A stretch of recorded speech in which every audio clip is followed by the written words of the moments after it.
এই পাউডারটা নিই তাহলে 1 গ্রাম, দুইটাতে নিলে 2 গ্রাম।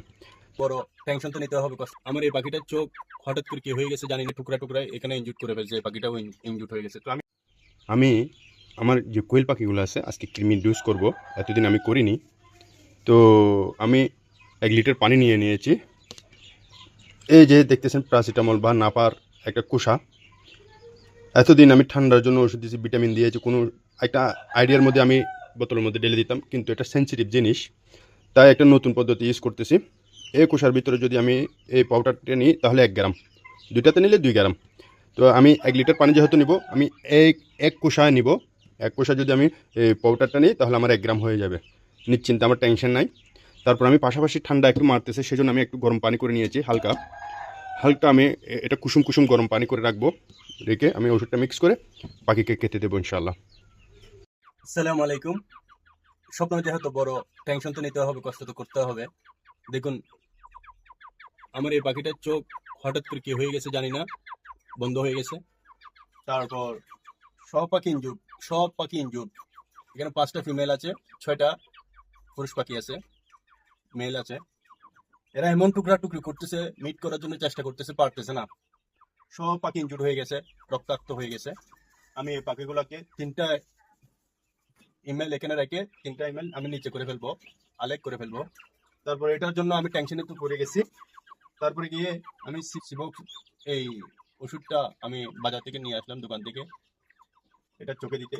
এরকম আরেকটা ভেতরে আছে। তো এই জিনিসটা কি কারণে হচ্ছে, আমার কোয়েল পাখি ভাইয়েরা যদি কেউ সাজেশন দিতেন আমার একটু উপকার হতো। কেন হচ্ছে এটা, ঠান্ডার কারণে নাকি কি, কিসের কারণে এই পাখিগুলো এরকম হচ্ছে, একটু সাজেশন দিতেন।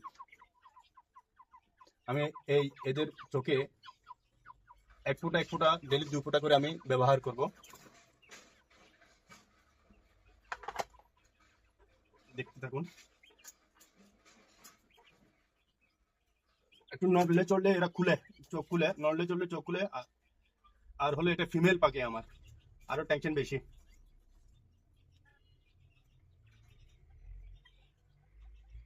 1 ফোঁটা দিয়েছি চোখের ভিতরে যাওয়ার জন্য, একটু মেলে ধরলাম, যেহেতু চোখের ভিতরে যাই, একটু মেলে ধরলাম। অন্য পাশে আরেকটা দিয়ে দেবো, অন্য পাশে 1 ফোঁটা দিয়ে দিচ্ছি। দেওয়ার পরে এটাকে এক্সট্রা রাখবো, এখানে ছেড়ে দেবো। কিন্তু এখানে 3টা পুরুষ পাখি আমি দেখে এখন এখানে ভেতরে নিয়ে আসবো। এরকম আরেকটা চোখের মধ্যে কি সমস্যা আছে ওটা ধরে নিয়ে আসবো। একটা পুরুষ পাখি, এটা দিয়ে আমরা যে নাখুন কাটি না, আমি নাখুন দিয়ে এটা কাটবো না। এটা দিয়ে সুন্দর করে, এটা হলো নাখুন ঘষার একটা ইয়ে, আমি এদের টুটগুলা, ধারালো টুটগুলো আমি ঘষে দেবো সুন্দর করে, যেহেতু একটাকে একটা ইনজুট না করতে পারে। দেখেন এটা অলরেডি ইনজুট, রক্তাক্ত, দেখতেছেন, এটা অলরেডি ইনজুট। আমি কিন্তু এটা দিয়ে করতে চেয়েছিলাম, এটা দিয়ে পারা যাচ্ছে না। তো নেল কাটা নিয়ে আসলাম, নেল কাটা দিয়ে এদের ধারালো মুখটা একটু একটু কেটে দেবো। এটাকেও সেম প্রসেসিং এ আমি ধারালো ঠোঁটটা কেটে দেবো। আসলে একজনে কাটতে খুব একটু অসুবিধা হচ্ছে, কেউ একজন ধরলে কেউ একজন কাটলে জিনিসটা তাড়াহুড়ো করে হয়ে যায়। দেখুন, কালকে যে পাখিটা ইনজুর্ড হয়েছিল, এই জায়গা থেকে অনেক রক্ত পড়ছিল। আমি লাগা দেওয়ার পরে একটু আলহামদুলিল্লাহ সুস্থ হয়েছে। পাখিটিও পুরুষ পাখি, এদের পায়ে রক্তাক্ত। আমি বুঝলাম না এরা এত ইনজুর্ড হয়েছে, এত রক্তাক্ত হচ্ছে, কি হচ্ছে আমি বুঝলাম না। এই যে রক্ত এখানে পায়ে সব জায়গায়, কি এরা অনেক মারামারি করতেছে কিনা এটা আমি বুঝতেছি না।